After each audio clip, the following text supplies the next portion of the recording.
You're listening to Mind Over Money, presented by Waymaker.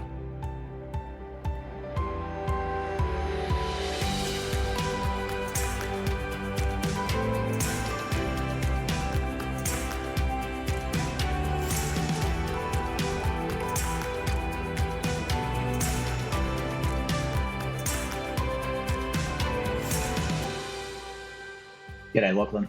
G'day. Good to be back and chatting. Yeah. We are talking about fear. People are hitting the panic button. Well, I'm going to ask you, Lachlan, are you hitting the panic button? No, I'm not hitting the panic button. I'm just casually observing. Now, there is a lot happening in the world right now. I think that is, fueling fear. And I did pick up on it this week, just noticing how people are talking and what the media is bringing out. I guess there's a lot of different things happening at the same time. So the thing here is that, like you just said there, that there's a lot happening. I think there's a lot happening all the time. But the media portrays that, oh, whoa, there's this, all this stuff's happening, and how are we going to handle it? And so, yeah, but the reality is, there's always change. Yeah. There's always stuff happening, especially when we look at economies. Economies are always changing. They have to. Yeah, always volatility in the market, different things happening all around the world. And I guess because of the 27-hour news cycle, we have access to that information at our fingertips. So we're aware of a lot more, but also aware of all the speculation and analysis. Yeah. And we're talking about this because this is usually a time when lots of change is happening. People tend to pull their money out of things. They pull their money out of shares and they put it into property or gold or Bitcoin. It's a store of value. And often these decisions are driven by fear. So talk to us about that, Archie. We say we want to take risk, but then do we really understand what is risky? And is it risk that we're avoiding, or is it just fear sort of playing with our mindsets? Yeah. The thing that comes up in research a lot is that we're averse to loss. So that's the main thing that's being triggered, is our adversity to having a loss. And so people pulling their money out of shares and putting it into property or into gold or something else, that's what's happening. They've got an aversion to losing money, so they think, I'll pull it out of here and I'll put it over here and my money will be safe. And that's what the reaction is. And that's what they're doing. And what they're forgetting about is the long-term plan. And they mightn't have adequate support to be helping them to actually even make a decision. So they're just reacting. And so the share market's always a really good picture of people's reactions, because you can instantly change what's happening in the share market. You can't instantly change what's happening in the property market or in the country's economy, but you can instantly change what's happening in the share market, especially if you can push some fear out there and get people panicking and hitting the panic button, and suddenly you can get things actually changing. And of course, we could actually look at that and start to think, oh, maybe there's a big company behind this that sits on gold, and they start pushing fear and push up the gold price. Yeah. And so, they might have bought up a big pile of gold, and then they start pushing fear and getting a reaction happening, push up the gold price, make some money, then they'll ditch their gold and pull the price of gold back down again. And if we watch gold fluctuates quite a lot because of that whole way that people are operating. So the risk is not the actual what we're actually investing into all the time. The risk is what we're going to do. Yeah, sometimes the biggest risk is ourselves. And we are absolutely. To mitigate the risk, we have to remove ourselves from the equation. Yep. Yeah. Yeah. We're the one that's gonna make the decision that'll stuff things up. I'm reminded of this quote by Warren Buffett. It said the stock market is a device for transferring money from the impatient to the patient. Yeah. Oh, that's an interesting quote. Yeah.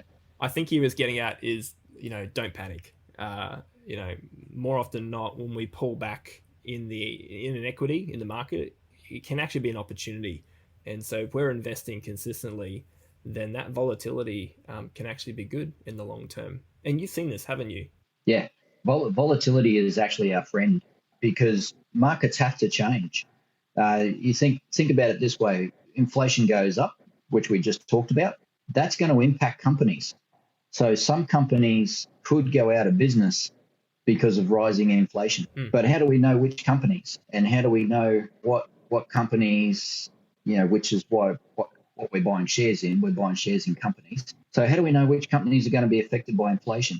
And usually for most of us, that's going to be an experience problem, lack of information problem. We don't have the experience, we don't have the information, we don't have the ability to make that decision, like to choose or understand which companies are going to be affected. And that can help us to push that panic button and just sell everything. Yeah. Let's just sell everything, and let's just try and ride the wave. When there's a good wave coming, let's try and ride that wave. Like that can be our mentality. And instead of actually understanding that volatility is going to be there, that company prices are going to change because of changing circumstances.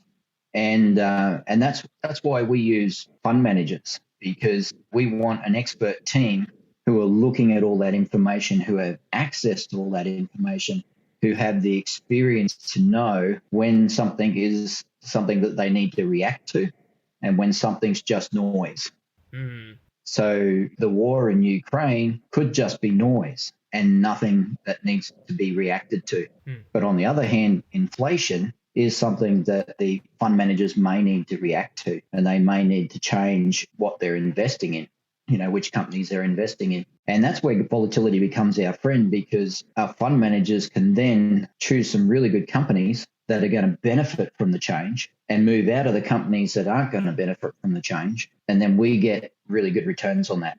So all these changes, they're important. They've got to happen. But it's just our understanding of what's happening and who's in control and who's going to look after us. Because, we want to stick to the plan, but we need to have that confidence to stick to the plan.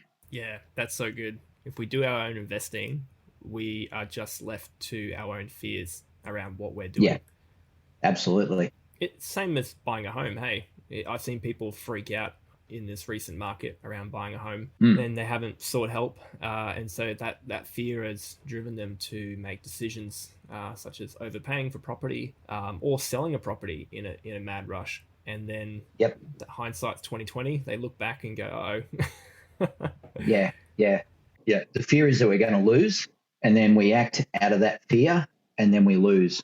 We're pretty much guaranteed that when we act out of fear, we are going to lose. So it's a catch-22.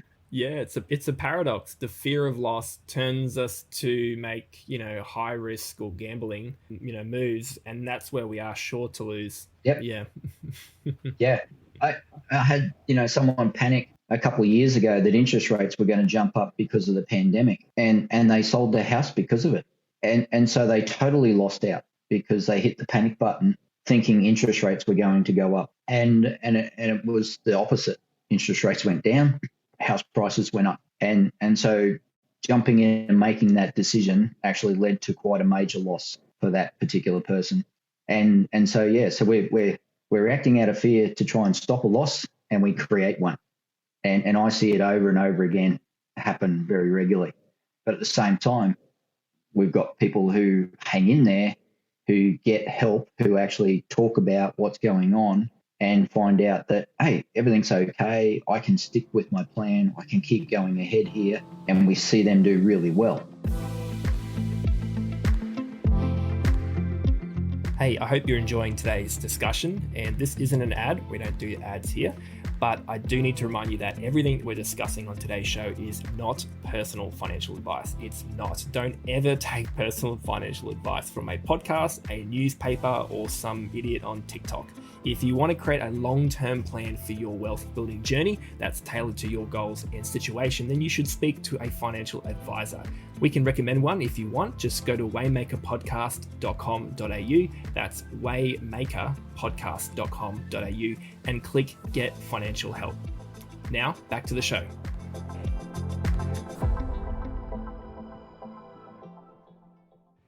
So we've talked about some of the fears that's going around, and how do we now position ourselves to build that resilience as people and as investors so that we don't react to the fear, but instead we can make really good decisions in despite of it, because things are always going to change, and so we need to be able to continue to move forward no matter what's going on. Do you have any tips? Yeah. What we're speaking to ourselves, that inner dialogue that's going on inside ourselves, that can be a real problem. How so?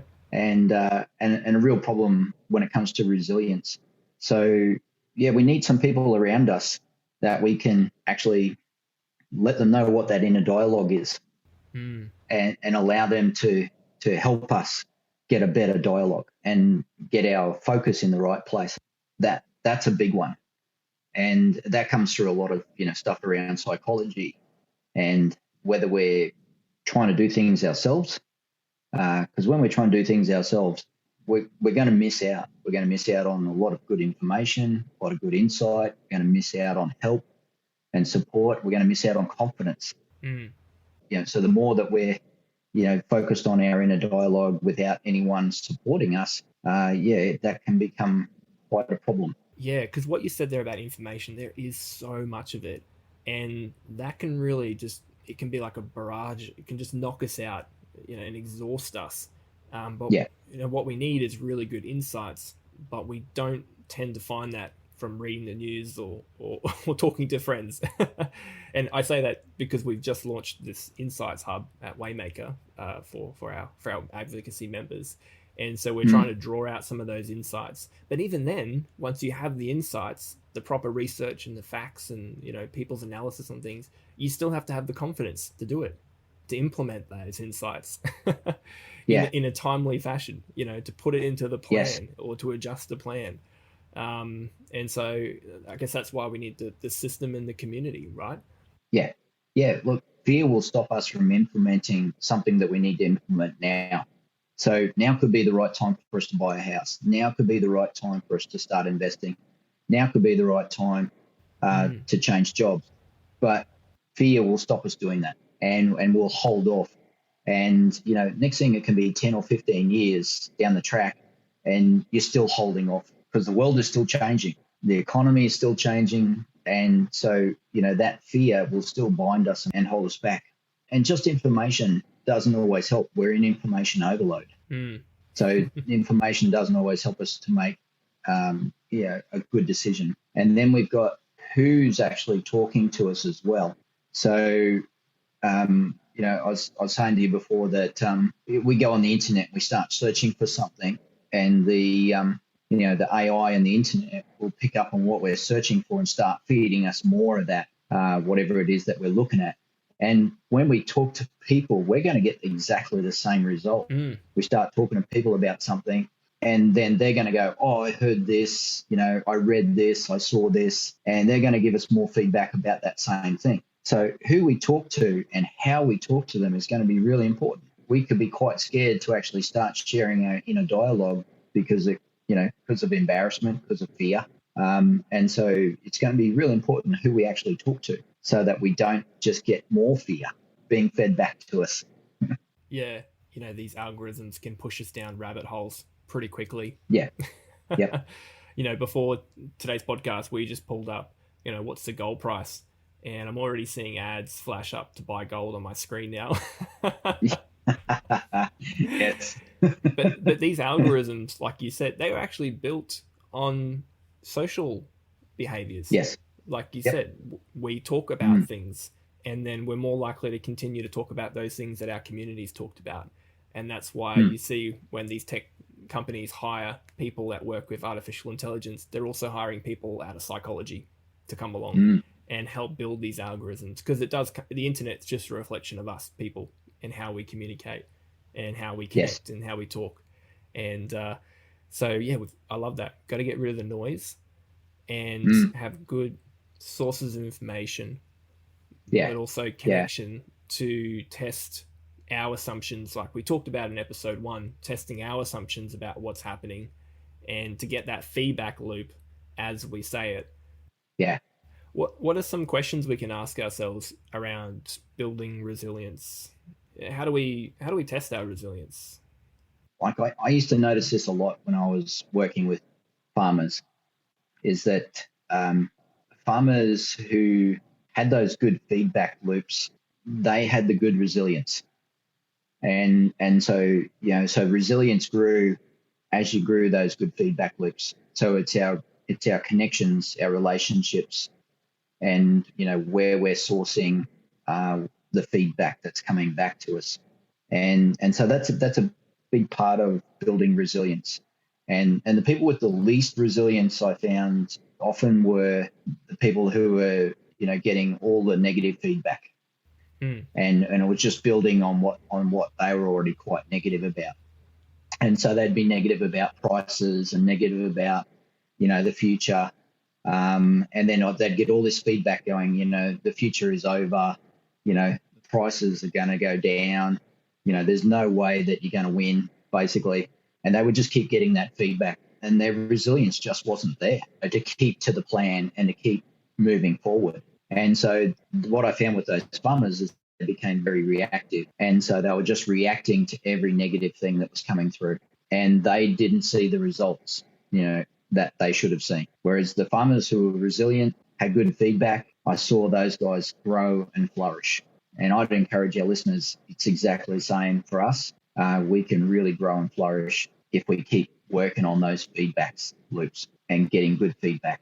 Yeah, lest we risk running down the confirmation bias path where we are seeking information that favors the information of our current beliefs, where we only seek out that feedback loop. And so if it is negative, which we all tend to drift to be negative at times, and so we can easily get trapped in that and locked in that path, which stops us from seeing all the opportunities ahead and from taking action with our finances and generally just enjoying life. Yeah. We've got to have that change catalyst, but that community where we start changing the way we talk and the way we think, and that can open up a whole new way of living, a whole new world for us and our community. And so that's what I love about what we do at Waymaker through our wealth advocacy, is we are helping people recognize what's going on and to change and to break away from that fear. And putting those things in place, or what you guys do at Right Track Planning is putting those things in place to manage that risk. And that can be ourselves. And then having that community to help us grow. That's what overcomes the fear. Yep, that's it. So as we wrap up today's conversation, we want to end with an actionable step. We'll do this in every single episode. This is something that you can take away right now from the time that we've just spent together. So Archie, what is today's actionable step?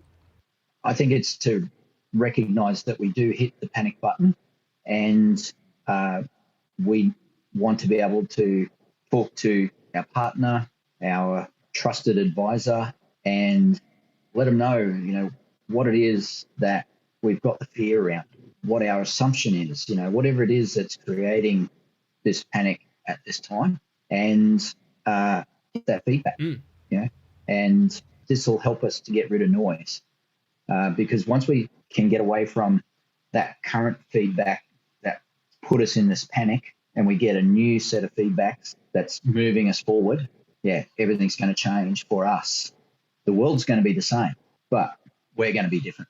And that's what we're wanting to help people have today, is to be able to start to live differently and start to enjoy not having the noise, not having the reactions, and being a lot more confident and a lot stronger in our convictions and our understanding and moving forward, so that we can stay on the path of building wealth and having financial freedom.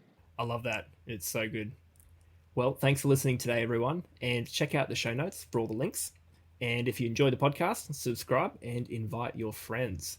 At Waymaker, we are building an uplifting community, if you didn't pick that up from today's episode, and an environment where people and Australians really can do well in their finances and relationships. So join us and become part of that community. Head to waymakerpodcast.com.au. See you, Archie. We'll see you next week, guys. Thanks, Lachlan. See ya.